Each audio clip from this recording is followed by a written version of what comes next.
Those of us with dirty hands, blood stains intertwine, right away each morning to grind it out another time. The faces in the mirror, and not as young as they once were, but they're proud, they're proud. Hey guys, we're going to do it again. We're going to go set another condenser. But today, I'm excited. Because today we're setting a good old ICP, baby. Oh yeah.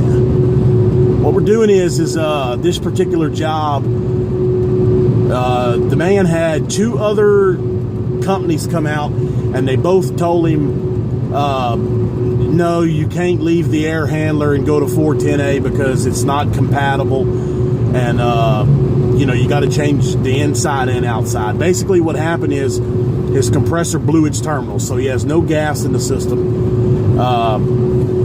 And he called me. I was referred to him by one of his friends. And he's like, John, I feel like I'm being lied to, because he said, I'm looking at this air handler and it looks like it's brand new. He said it's in perfect shape. It's in a laundry room, sitting in an upflow position. I said, okay, well, why don't you let me come out and take a look at it? And he said, okay. So I went out and took a look at it, and he did get lied to. They were trying to upsell him. He has a 2008 Goodman ARUF air handler, and it clearly says, it's plain as day. It says R22/R410A. So I pointed that out to him, and he's like, oh man, I never even saw that, because it's at the bottom of the model number tag. You got to know where to look. He's like, man, I cannot believe that crap. He goes, and I almost went with one of them other guys to go ahead and change the whole thing. I said, hey, it's up to you, my friend. If you want to change the whole thing, we'll change it. But all you need is a condensing unit. And I mean, he was so happy. He gave me the job right away. That's a big thing around here, man. These other guys like to screw people. So it'll do just fine. I've done this 1,000 times on conversions, I'm going to show it to y'all on camera. It's plain as day. So we're not far from there. And we're going to get there and start disconnecting. It should be pretty quick because there's no gas in the system because it blew out. So we'll see y'all in a bit. All right, guys, there's our unit we're replacing. Little York Lux Air Coleman FCon unit. I think I already pulled the disconnect from the other day, but we will see. I know this looks like a mobile home, but it's not. This is not a mobile home. The house is just off the ground. But I'm going to start cutting it loose because there's no gas in it, so make it real easy. All right, guys, I got the Comfortmaker sitting in place. I've got everything fitted up. I got the dryer in place. Looks good, looks good.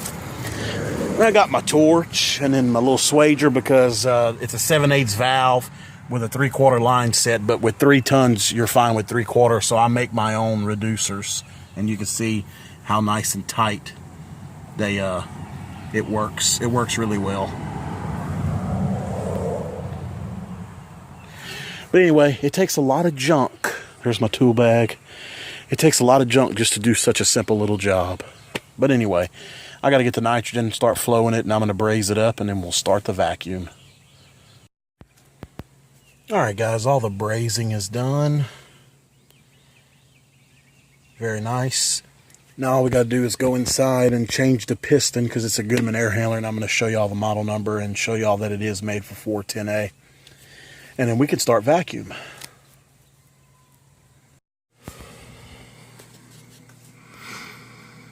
There you see it, ARPF 3636 from 2008. Right there, refrigerant R22/410A. Change the piston and put in my float switch. All right, guys, I have the system vacuum on the old Hillmore pump. And while it's vacuuming, I'm going to go inside and put in my SS2 float switch and put a trap on his drain. He doesn't have a trap on the drain, so I'm going to let it sit here and vacuum. and then we'll get that done. Alright guys, I got the customer float switch installed like I said I was going to do. Got the piston size marked right there. 67 410A. Breaking red.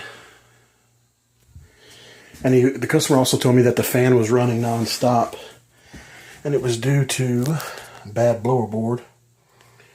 Basically, the reason that the fan was running non-stop is, see, you have common, normally closed, and then back here you have normally open. Well, the normally close is for when the if the sequencer throws a signal, and you can see the relay's pretty burnt in there. But right now, between common, normally closed, and common, that's for if the sequencer locks. It'll throw a signal to turn the fan on. Now, normally open and common, there should be no continuity there unless the fan is calling. So we're going to set the old amp probe here to continuity. Test it. Put this one on common. Gotta do this with one hand, guys, for y'all. Common. And then when I go to normally open, which is here on the right side, I should not have continuity. And you can clearly hear that I have continuity. So that's a bad relay, and that's why his fan was running all the time. So we replaced that, and he's good to go. Alright guys, I came out here and I looked at the micron gauge after doing the float switch in that board, and I said, alright, we're good to go. I'm about to start this thing up, and then I realized, look where my whip is. It's still laying on top of the unit. I never hooked the damn thing up.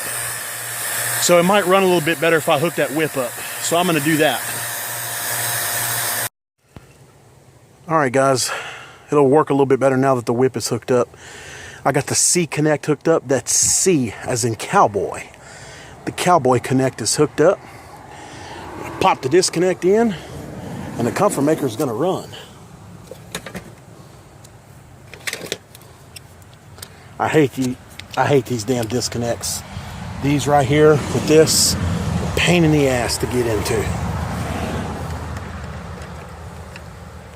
Some of them are. Alright, this one looks like it's going to go pretty easy. Oh yeah. Listen to that. Listen to that ICP purr, baby. You got an ICP and a C connect. What more can you ask for?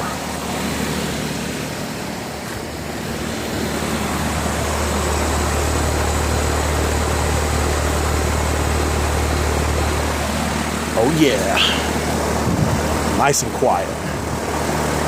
Alright guys, I'm going to let it run while I pick up all my crap over here. Vacuum pump, torch, all that good stuff. Guys, we've been running for about 10 minutes. We're looking really good. Pressures are good. But we're running about, 4 degrees of superheat, 5 degrees of superheat, which is a little excessive, or about 6 degrees of superheat. 5 to... And now we're running 3. 4. Now we're running 4. It keeps changing a little bit, but which is a little excessive. That's probably a little too much gas. It's not a long line set. So we'll... I'm going to go get a Target superheat, and we'll probably have to reclaim a little bit of gas out of this thing, because that's a little bit too much gas, I'm thinking. Alright guys, our Target superheat was 15, and with a saturation of 40 and a line temperature of 56, we got a 16 degrees of superheat, which is perfect, which will do just fine by me. Now look at there, 55. So now we're down 55 versus 40. We got 15 degrees of superheat, so we're right where we need to be. Running good. Head pressure looks good. We got about a degree or two of subcooling, and we have exactly 15 degrees of superheat. So that'll do good right there. She should be good to go. All right, guys, I just added the trap out here because it was really the only place I could get it, the way they got it in that closet. And I had to prime it. I had to pour about 6 cups of water. It must be a pretty long run, but there she is. So the trap is primed and draining. All I got to do is stick a piece of insulation on that suction line, and we're done here. But other than that, it looks good. It's a little off level.